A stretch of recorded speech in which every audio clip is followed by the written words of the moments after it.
curious look at two popular hairstyles in our communities right now, one of my favorites, and let them speak to the nows of our generations.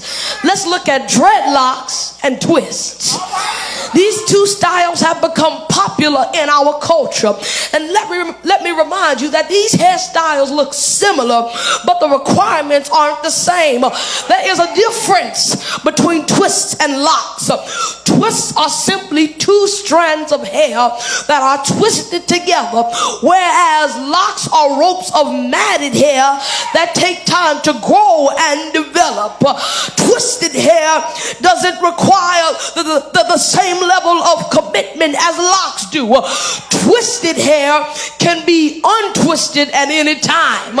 If the individual decides to change their mind about the style, or if they wake up one morning and feel that the twists are inconvenient, then they can make that change. And when you twist, you are not bound to a contract, but you can do whatever you like with minimal loss.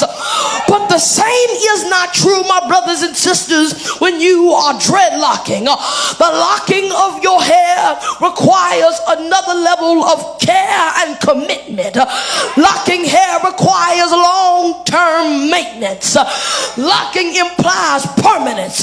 You can't just wake up in the morning and decide, let me just change up a little bit today because it's Tuesday, and I got a big thing coming on Wednesday. Nah, it don't work like that, man. When you make that vow, the only way out of locking is you've got to cut it all off. It requires a different level of involvement, my brothers and sisters. You can go from twists to locks, but once you commit, you don't go from locks to twists. Commitment is not a promise, but it's keeping the promise, and it's gonna cost you something to commit. But when you're just involved, you just stick around as long as you're happy. All of us, whether you are 18 or 80, are asked to commit to something. I'm only 12, almost 13, but I'm asked by my parents and my teachers to commit to things like my studies, for example. For you, it's different. Maybe it's your children, your wife, your husband, your job, or your community. It's the difference between being in the army and being in the reserves. When you are in the reserves, you just come around a couple of weekends in the month. But when you are in the army, you're always on duty. It's the difference between being in an affair and being married. When you're in an affair, you only come by when you can. But when you are married, you're married when you feel like it, and you're married when you don't feel like it. Can I get a witness from any married folk up in here? It's another level of commitment. It's the difference between asking a chicken for eggs for breakfast and asking a pig for bacon. That chicken can lay eggs and keep on living its life, but in order for that pig to give you bacon, then that pig is gonna have to die. That's what Paul meant when he said, I'm crucified with Christ. Nevertheless I live, but it's no longer me, but it's Christ that lives in me. And the life that I now live, I live by the faith by the faith of the Son of God who loved me and gave himself for me. Listen, this modern church wants to look like something, but we don't want the sacrifice. That's why we empty inside. We're like gas stations with all the lights on, but we don't have any gas. You look like you got something, but you really don't have anything at all. You're fake. Nobody likes a two-faced friend.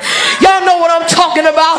People who say, we for you, we walking, we praying with you, but when a better offer comes along, they abandon you, they leave you stranded. Or people who are only saved when they wish saved folk. The whole crowd went quiet.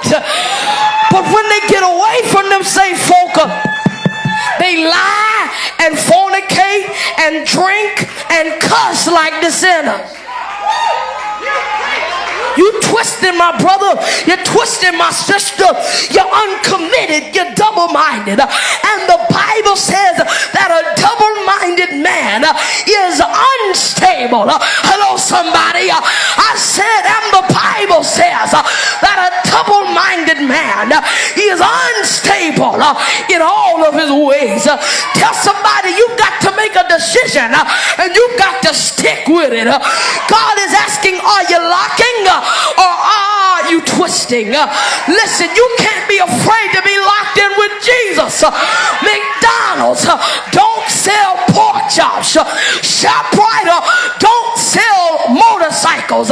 Dunkin' Donuts, they don't sell pianos. And the real saints of God, they don't walk in fear, because fear is the enemy. Or who am I preaching in here today? Fear is the enemy. Fear is the enemy of your faith. But you've got to know the importance of making a decision and sticking with it. You've got to know